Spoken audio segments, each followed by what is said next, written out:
Eiropas Savienības enerģētikas attīstības stratēģijas pamatvirziens ir atjaunojamo energoresursu ražošanas pieauguma veicināšana. Viens no tradicionālajiem zaļās elektroenerģijas ražošanas veidiem ir hidroelektrostacijas, kas ir īpaši piemērots Latvijai. Latvijā pašlaik darbojās 150 mazie HES, un to skaits varētu trīskāršoties. Taču 2002. gadā, balstoties uz vides aizsardzības apsvērumiem, Saeima noteica aizliegumus uz 216 upēm celt aizsprostus. Mazās upītes, kur ir uztaisīti mazie hesiņi, notiek divas nelabas lietas. Principā tiek uzpludināts ūdens līmenis, pēc tam viņš tiek nolaists. Pēc tam tas nozīmē to, ka notiek ūdens svārstības lielas, un līdz ar to tiek bojāta fauna, kas atrodas šajā upē. Tie ir zivju mazuļi, gan ūdens kurkuļi un tā tālāk, visādāk dzīvnieku oliņas. Tas ir viens, un otrkārt nav zivju ceļu. Un principā šīs upītes tiek pārveidotas par novadgrāviem. Iespējams, situācija var mainīt modernās bezaizsprost, jeb brīvās ūdens plūsmas HES. Pēdējos gados pasaulē ir attīstījušās tehnoloģijas, kurām nav nepieciešams uzpludinājums, kas ir galvenais hidroelektrostaciju pretarguments.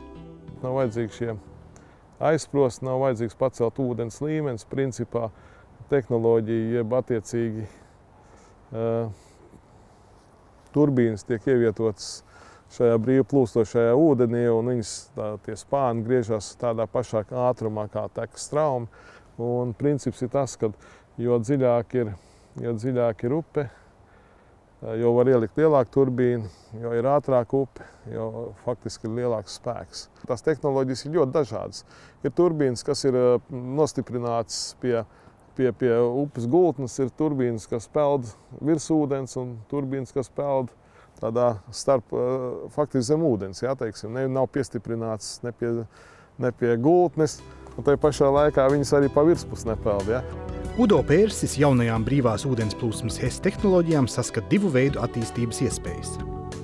Viens, kas ir saucamās komercprojekti, kur varētu tiešām ražot elektroenerģiju un pumpēt sadales tīklos, un otrs pie mazākām upītēm varētu būt tādas tehnoloģijas, kas nodrošinātu sev privātu māju pašpatēriņu. Eiropas ekonomiskās zonas finanšu instrumentu līdzfinansētā projekta ietvaros SIA BRZA Agro sadarbībā ar Fizikālās enerģētikas institūtu veic brīvās ūdens plūsmas spēkstaciju tehnoloģiju izpēti un to ieviešanas iespējas Latvijā. Tika salīdzinātas 4 Eiropas ekonomiskās zonu valstu un Šveices likumdošanas attiecībā uz brīvās plūsmas spēkstaciju tehnoloģijām un izstrādāt likumdošanas priekšlikumu, lai veicinātu šādu spēkstaciju ieviešanu Latvijā.